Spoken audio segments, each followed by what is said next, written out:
Hi students, நம்ம இன்னைக்கு estimation of sum to nearest tens ஈஸியா எப்படி find out பண்றது அப்படிங்கறத பார்க்க போறோம். இப்போ நம்ம ரெண்டு நம்பர்ஸை எக்ஸாம்பிள் எடுத்துக்கிறோம்.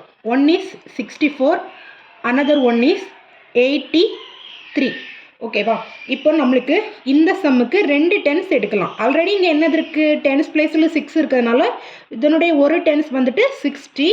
60க்கு ஆஃப்டராக வர டென்ஸு 70. அதே மாதிரி இந்த சம்முக்கும் இங்கே ஆல்ரெடி டென்ஸ் பிளேஸில் என்ன இருக்குது? 8. ஸோ நியரஸ்ட் டென்ஸாக ஒன்று வந்து 80. இதோட நெக்ஸ்ட் டென்ஸ் வந்து என்னது? 90. பட் இதில் எது கரெக்டான டென்ஸு அப்படிங்கிறத ஃபைண்ட் அவுட் பண்ணுறதுக்கு ஒரு சிம்பிள் மெத்தட் இருக்குது. நம்ம 0லேருந்து 9 வரைக்கும் உள்ள நம்பர்ஸை எடுத்துக்கிறோம். அதாவது குரூப் 1 இதில் வந்துட்டு 0, 1, 2, 3, 4. குரூப் 2 இதில் வந்துட்டு 5, 6, 7, 8, 9 இவ்வளோ நம்பர்ஸும் எடுத்துக்கிறோம். இப்போ நம்ம ஒன்ஸ் பிளேஸில் செக் பண்ண போகிறோம்.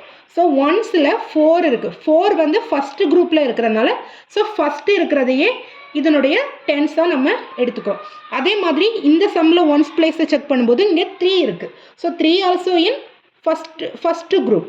ஸோ இதில் ஃபஸ்ட்டு இருக்குது தான் இதனுடைய டென்ஸாக எடுத்துக்கிறோம். Thank you for watching.